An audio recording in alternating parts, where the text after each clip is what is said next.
We're back live now. Sorry, everyone, for the technical snafu. Looks like Facebook dropped our feed.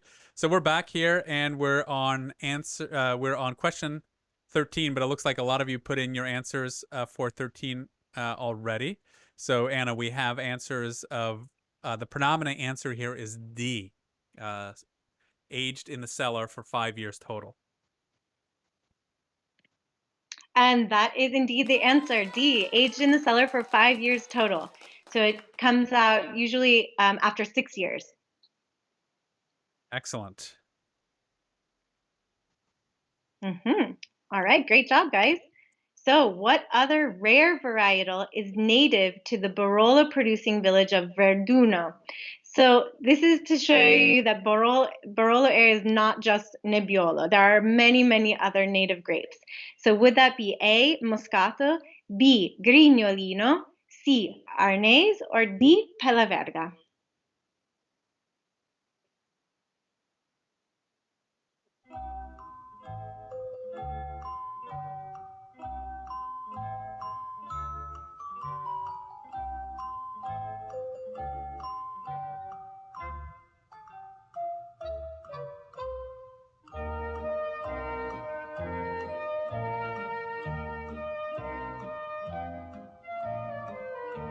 This is just to prove we have the best viewers because they endured this technical snafu, stayed with us, and are answering these questions without a flap. So we have here a lot of votes for D and C.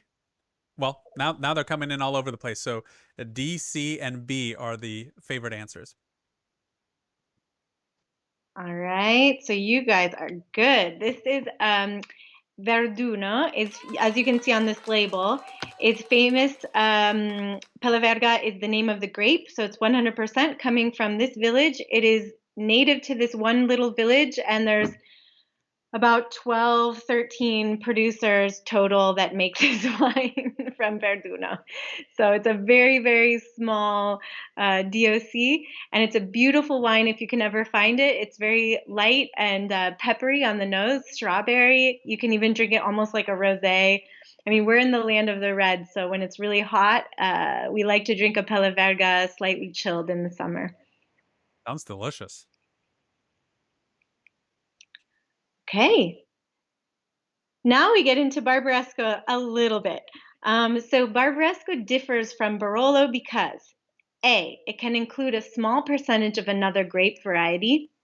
B, Barbaresco is usually released 1 year earlier. C, the appellation is located in a different province.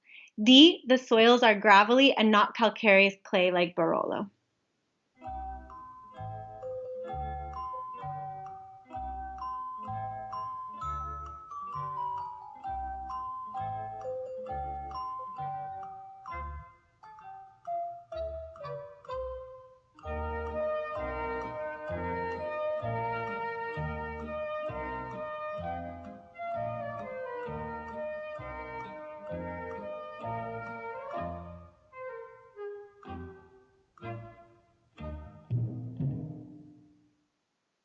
Okay, so we have the first three answers came in with B, and then we have someone voting for D, and then two people voting for C.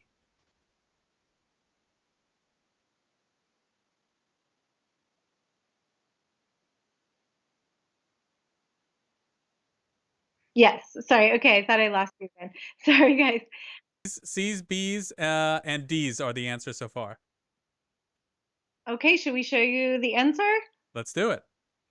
All right, so the answer is B. Barbaresco can be released 1 year earlier. So both Barbaresco and Barolo are 100% Nebbiolo grapes. So there's no other varieties included in there. The appellation, the Barbaresco is closer to Asti, but it is still technically in the Cuneo province, just like Barolo. And the soils are pretty much exactly the same. So it's just the microclimate and temperature a little bit that is the biggest difference. So Barbaresco's, right now you could find 2018 just released, while in Barolo you find 2017. So that's the biggest difference. All right. How many villages are in the Barbaresco appellation? A, 3.5, B, 6, C, 3.5, 3.5, B, 6, C, 5.5, or D, 12.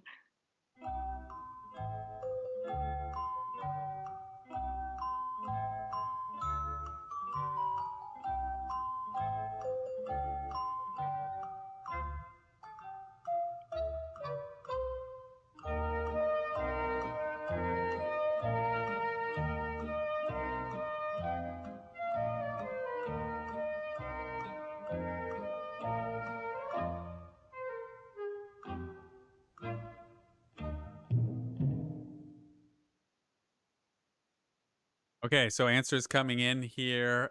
B and C so far the favorite answers. So 6 and 5.5. Okay. All right. So this is a really cool picture too from the top of the big medieval tower right in the center of Barbaresco, and you can look down and see the castle down there, which is belonging to Gaia in Barbaresco. So the answer is 3.5. And this is because this is a great map. You can see the purple area is the town of Neve.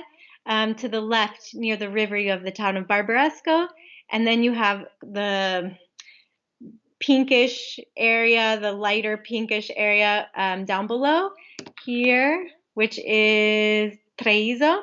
And then you have this little tiny part over on the left called San Rocco. And it's actually just like a neighborhood, like a frazione of the town of Alba. So it's not really its own town, it's just a little part of that town. Una frazione. So the answer is 3.5, so really tiny. So if you imagine Barolo is already such a small area, Barbaresco is about 5 million bottles total produced for the whole world. Okay.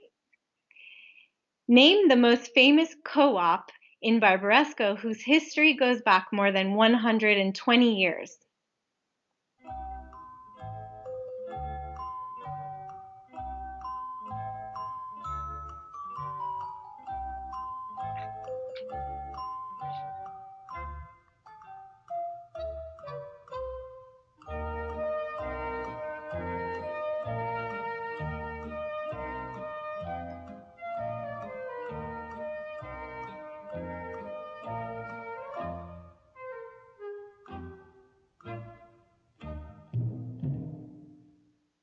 Okay, I think we've reached the most challenging question with question number 17.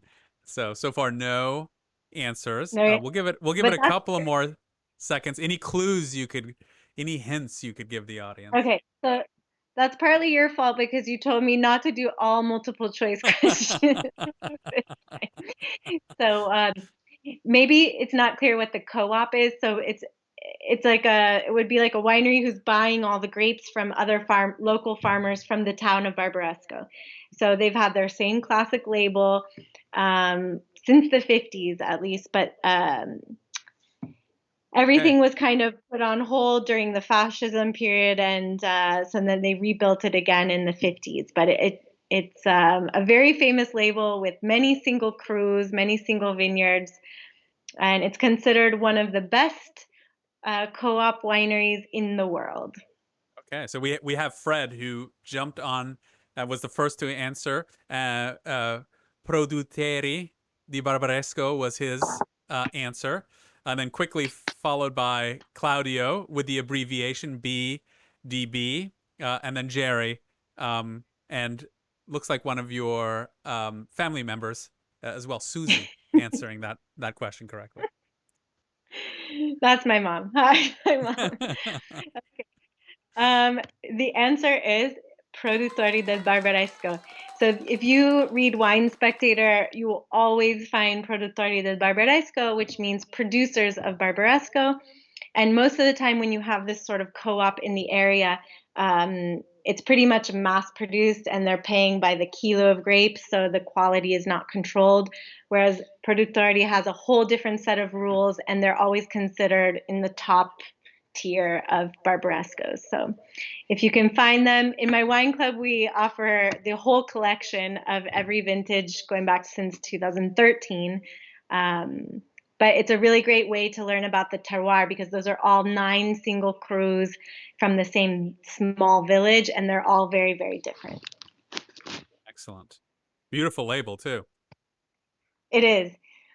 Okay, so here's a little bit about some Piemontese dialect and some culture. So what is a sori? A sori you might see on the label, as you can see on the Gaia here, his famous wines like Sori San Lorenzo. So what does that mean? A, it's a special shaped barrel that was used to transport Barolo to the king in the middle of the 1800s. B, the name of the old wooden baskets that they held on grape pickers' backs when they would harvest the grapes. C, a south-facing slope considered the best site for Nebbiolo, or D, the steepest part of the hill.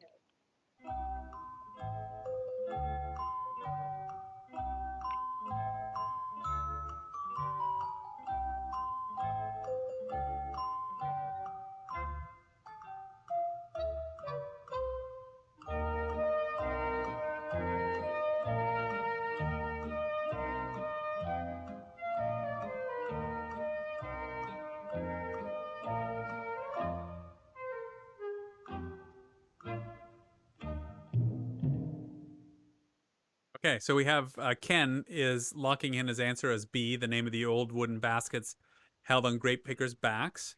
Then we have Miles and Bill saying D, the steepest part of the hill.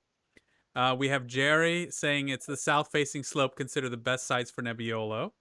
We have Susie saying a special shaped barrel that was used to transport Barolo to the king in the mid 1800s.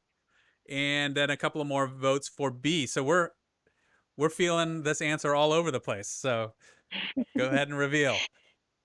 I know these are really specific questions to our area, but you're a good group. So um, the answer is actually C. It's a south-facing slope considered the best site for Nebbiolo. So what's confusing about Italian labels is that they could have this fantasy name, as they call it, which is why you see the little trademark here, Sori San Lorenzo. It's not the name of the actual cru. But this was the old farmer's way before they had technology.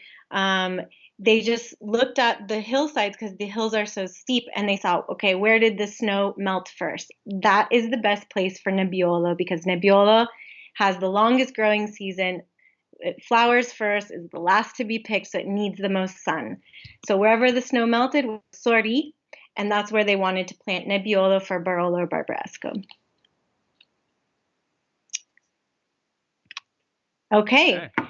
How did Thomas Jefferson describe Nebbiolo in 1787? A, sweet and syrupy. B, bitter and jagged. C, sweet, sparkling, and brisk. Or sour and light. So think about maybe how Nebbiolo was made in the past, how it was different.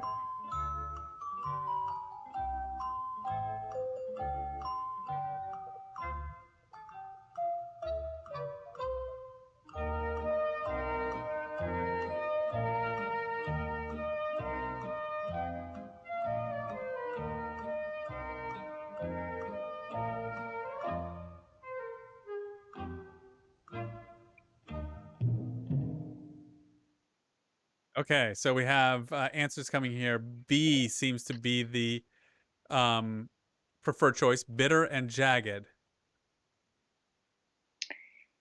Okay, so the answer is C, sweet, sparkling, and brisk. So nothing like Nebbiolo or Barola that you would drink today. That's why I always feel like this story is so fun to tell. So there's a little quote here that it says that Thomas Jefferson remembered drinking Nebbiolo in Torino in 1787, and he described it as sweet as silky Madeira, stringent on the palate as Bordeaux, and as brisk as champagne. So it's just really crazy to think about that it was made in a completely different way. And Barolo, as we know it today, was basically invented in the mid 1800s. So just a little interesting tidbit there. That's amazing. That's amazing. Great. I think we did we reach the end of the questions? Yes, we're done. I hope I didn't bore you all so much, but there's so much to talk about in this tiny little region, and I would love to do one on other regions of Italy or even all of Piemonte because this is just a small part of Piemonte. So I hope you guys enjoyed it.